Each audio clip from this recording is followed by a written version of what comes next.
Guys welcome to Kiran with me channel. ಇವತ್ತಿನ ಈ ವಿಡಿಯೋದಲ್ಲಿ ರಾಕ್ಷಸ ಮೂವಿ ಬಗ್ಗೆ ರಿವ್ಯೂ ಮಾಡ್ತಿದ್ದೀನಿ, ಹಾಗೆ ಎಕ್ಸ್ಪ್ಲೇನು ಕೂಡ ಮಾಡ್ತಾಯಿದ್ದೀನಿ. ಗೈಸ್ ಈ ರಾಕ್ಷಸ ಮೂವಿಯಲ್ಲಿ ಯಾವ ಯಾವ ಹೀರೋಗಳು ನಟಿಸಿದ್ದಾರೆ ಮತ್ತು ಯಾವ ಯಾವ ಹೀರೋಯಿನ್ಗಳು ನಟಿಸಿದ್ದಾರೆ, ಮತ್ತು ಈ ಮೂವಿಯ ಬಜೆಟ್ ಎಷ್ಟಾಗಿದೆ, ಮತ್ತು ಈ ಮೂವಿಯ ಕಲೆಕ್ಷನ್ ಎಷ್ಟಾಗಿದೆ, ಮತ್ತು ಈ ಮೂವಿಯು ಯಾವ ಯಾವ ಭಾಷೆಗಳಲ್ಲಿ ತೆರೆಗೊಂಡಿದೆ ಅಂತ ಕೂಡ ಈ ವಿಡಿಯೋದಲ್ಲಿ ನೋಡೋಣ. ಗೈಸ್ ಈ ರಾಕ್ಷಸ ಮೂವಿಯಲ್ಲಿ ಈ ಮೂವಿಯ ಡೈರೆಕ್ಟರ್ ಬಂದು ತರುಣ್ ಸುಧೀರ್ ಅವರು ಈ ಮೂವಿಯ ಡೈರೆಕ್ಟರ್ ಮಾಡಿದ್ದಾರೆ.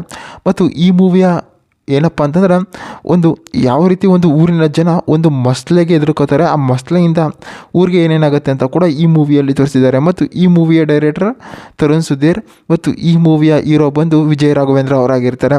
ಮತ್ತು ಈ ಮೂವಿಯ ಬಜೆಟ್ ಆಗಿರ್ಬೋದು ಮತ್ತು ಕಲೆಕ್ಷನ್ ಆಗಿರ್ಬೋದು ಎಲ್ಲೂ ಕೂಡ ರಿವೀಲ್ ಆಗಿಲ್ಲ. ಮತ್ತು ಈ ಮೂವಿಯಲ್ಲಿ ಸಾಂಗ್ಸ್ಗಳು ಕೂಡ ಸಖತ್ತಾಗಿ ಕೂಡ ಕೊಟ್ಟಿದ್ದಾರೆ ಅಂತಲೂ ಕೂಡ ಹೇಳ್ಬೋದು. ಮತ್ತು ಬಜೆಟು ಕೂಡ ಎಲ್ಲೂ ರಿನಿವಲ್ ಆಗಿಲ್ಲ ಅಂತಲೂ ಕೂಡ ಹೇಳ್ಬೋದು. ಮತ್ತು ಈ ಮೂವಿಯ ಮೇನ್ ಲ್ಯಾಂಗ್ವೇಜ್ ಬಂದು ಕನ್ನಡ ಆಗಿದೆ ಅಂತ ನಾವು ಕೂಡ ಹೇಳ್ಬೋದು. ಮತ್ತು ಈ ಮೂವಿಯ ಕತೆ ಯಾವ ರೀತಿ ಅಂತಂದರೆ, ಒಂದು ಮಸಲೆಗೆ ಒಂದು ಊರಿನ ಜನ ಯಾವ ರೀತಿ ಎದುರ್ಕೋತಾರೆ, ಮತ್ತು ಆ ಊರಿನ ಜನಕ್ಕೆ ಆ ಮಸಲೆಗೆ ಏನಿರುತ್ತೆ ಅಂತ ಕೂಡ ಈ ರಾಕ್ಷಸ ಮೂವಿಯಲ್ಲಿ ತೋರಿಸಿದ್ದಾರೆ ಅಂತ ನಾವು ಕೂಡ ಹೇಳ್ಬೋದು. ಮತ್ತು ಈ ಮೂವಿಯ ಡೈರೆಕ್ಟರ್ ಆಗಿರ್ಬೋದು, ಪ್ರೊಡ್ಯೂಸರ್ ಅವರಾಗಿರ್ಬೋದು, ಮತ್ತು ಪ್ರೊಡಕ್ಷನ್ ಹೌಸ್ ಆಗಿರ್ಬೋದು ಮೂವಿಯನ್ನು ಸಖತ್ತಾಗಿ ಕೂಡ ಕೊಟ್ಟಿದ್ದಾರೆ. ಮತ್ತು ಈ ಮೂವಿಯು ಒಂದು ಸಸ್ಪೆನ್ಸ್ ಥ್ರಿಲ್ಲರ್ ಮೂವಿಯಾಗಿ ತೆರೆಗೊಂಡಿದೆ ಅಂತ ನಾವು ಕೂಡ ಹೇಳ್ಬೋದು. ಮತ್ತು ಈ ಮೂವಿಯ ಒಂದನೇ ಸ್ಟೋರಿ ನೋಡೋದಾದರೆ, ಈ ಮೂವಿಯಲ್ಲಿ ವಿಜಯ್ ರಾಘವೇಂದ್ರ ಅವರು ಒಂದು ಪೊಲೀಸ್ ಕೆಲಸದಲ್ಲಿ ಇರ್ತಾರೆ ಅಂತ ನಾವು ಕೂಡ ಹೇಳ್ಬೋದು. ಆ ಪೊಲೀಸ್ ಕೆಲಸದಲ್ಲಿ ಇದ್ದಾಗ ಏನು ಮಾಡ್ತಾರೆ ಅಂತಾರೆ, ಅವ್ರ ಆಫೀಸಸ್ಸಲ್ಲಿ ಯಾರು ಕೂಡ ಸ್ಟ್ರಿಕ್ಟ್ ಇರೋದಿಲ್ಲ, ಕಮಿಷನರ್ ಅವರಾಗಿರ್ಬೋದು ಎಲ್ಲರೂ ಕೂಡ ಒಂದು ಫನ್ನಿಯಾಗಿ ತಗೋತಾ ಇರ್ತಾರೆ. ಅಲ್ಲಿ ಏನಾಗುತ್ತೆ ಅಂತಾರೆ, ಒಂದು ಉತ್ತರ ಕರ್ನಾಟಕ ಅಲ್ಲಿ ಒಂದು ಹಬ್ಬವನ್ನು ಮಾಡ್ತಾಯಿರ್ತಾರೆ. ಆ ಹಬ್ಬವನ್ನು ಮಾಡ್ತಾಯಿದ್ದಾಗ ಏನು ಮಾಡ್ತಾರೆ, ಅಲ್ಲಿ ದೇವಸ್ಥಾನ ಪಕ್ಕ ಒಂದು ದೊಡ್ಡದಾದ ಒಂದು ಕೆರೆ ಇರುತ್ತೆ ಅಂತ ಕೂಡ ಹೇಳ್ಬೋದು. ಅಲ್ಲೇನು ಮಾಡ್ತಿರ್ತಾರೆ, ಮೊಸಳೆಗಳೆಲ್ಲ ಕೂಡ ಇರ್ತಾರೆ. ಅಲ್ಲಿ ಒಂದು ಮೊಸಳೆ ಇರುತ್ತೆ.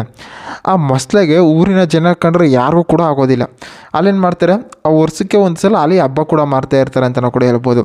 ಆವಾಗ ಏನು ಮಾಡ್ತಾರೆ ಅಂತಾರೆ, ಈ ಡೈರೆಕ್ಟ್ರ್ ಏನಪ್ಪ ಅಂತಾರೆ, ಆ ಊರಿನ ಹಬ್ಬದ ಮೇಲೆ ಮತ್ತು ಆ ಮೊಸಳೆ ಮೇಲೆ ಒಂದು ಕಥೆಯನ್ನು ಕೂಡ ಸಖತ್ತಾಗಿ ಕೂಡ ಕೊಟ್ಟಿದ್ದಾರೆ ಅಂತಲೂ ಕೂಡ ಹೇಳ್ಬೋದು. ಮತ್ತು ಈ ಮೂವಿಯು OTTಯಲ್ಲೂ ಕೂಡ ಲಭ್ಯ ಇದೆ ಅಂತ ಕೂಡ ಹೇಳ್ಬೋದು ಗೈಸ್. ಮತ್ತು ಈ ರಾಕ್ಷಸ ಮೂವಿಯಲ್ಲಿ ವಿಜಯ್ ರಾಘವೇಂದ್ರ ಅವರಾಗಿರ್ಬೋದು ಮತ್ತು ಹಲವಾರು ಸೈಡ್ ಆ್ಯಕ್ಟರ್ಸ್ಗಳಾಗಿರ್ಬೋದು ಈ ಮೂವಿಯಲ್ಲಿ ನಟಿಸಿದ್ದಾರೆ ಅಂತಲೂ ಕೂಡ ಹೇಳ್ಬೋದು. ಮತ್ತು ಈ ಮೂವಿಯು 2026ರಲ್ಲಿ ಕೂಡ ತೆರೆಗೊಂಡಿದೆ ಅಂತಲೂ ಕೂಡ ಹೇಳ್ಬೋದು. ಅಂದಾಗೆ ಈ ಮೂವಿಯು OTTಯಲ್ಲಾಗಿರ್ಬೋದು ಮತ್ತು ಹಲವಾರು ಪ್ಲ್ಯಾಟ್ಫಾರ್ಮಲ್ಲಾಗಿರ್ಬೋದು ರಿಲೀಸ್ ಆಗಿದೆ. ಅಂದಾಗೆ ಈ ರಾಕ್ಷಸ ಮೂವಿಯು ಒಂದು ಫ್ಯಾಮಿಲಿ ಎಂಟರ್ಟೈನ್ಮೆಂಟ್ ಆಗಿ ಒಂದು ಥ್ರಿಲ್ಲಿಂಗ್ ಸ್ಟೋರಿಯಾಗಿ ತೆರೆಗೊಂಡಿದೆ, ಅಂದರೆ ಒಂದು ಸಸ್ಪೆನ್ಸ್ ಥ್ರಿಲ್ಲರ್ ಸ್ಟೋರಿಯಾಗಿ ಕನ್ನಡದಲ್ಲಿ ಕೂಡ ತೆರೆಗೊಂಡಿದೆ ಅಂತ ನಾವು ಕೂಡ ಹೇಳ್ಬೋದು. ಅದಕ್ಕಾಗಿ ತರುಣ್ ಸುಧೀರ್ ಅವರಾಗಿರ್ಬೋದು, ವಿಜಯ್ ರಾಘವೇಂದ್ರ ಅವರಾಗಿರ್ಬೋದು ಮತ್ತು ಹಲವಾರು ಸೈಡ್ ಆ್ಯಕ್ಟರ್ಸ್ಗಳಾಗಿರ್ಬೋದು ಮೂವಿಯಲ್ಲಿ ಸಕ್ಕತ್ತಾಗಿ ಕೂಡ ಕಾಂಟ್ರಿಬ್ಯೂಷನ್ ಮಾಡಿದ್ದಾರೆ ಅಂತ ನಾವು ಕೂಡ ಹೇಳ್ಬೋದು ಗೈಸ್. ಇದೇ ರೀತಿ ಮೂವಿ ಅಪ್ಡೇಟ್ಗಾಗಿ ಕಿರಣ್ ವಿತ್ ಮೀ ಚಾನಲ್ನ ಸಬ್ಸ್ಕ್ರೈಬ್ ಮಾಡ್ಕೊಳ್ಳಿ ಗೈಸ್.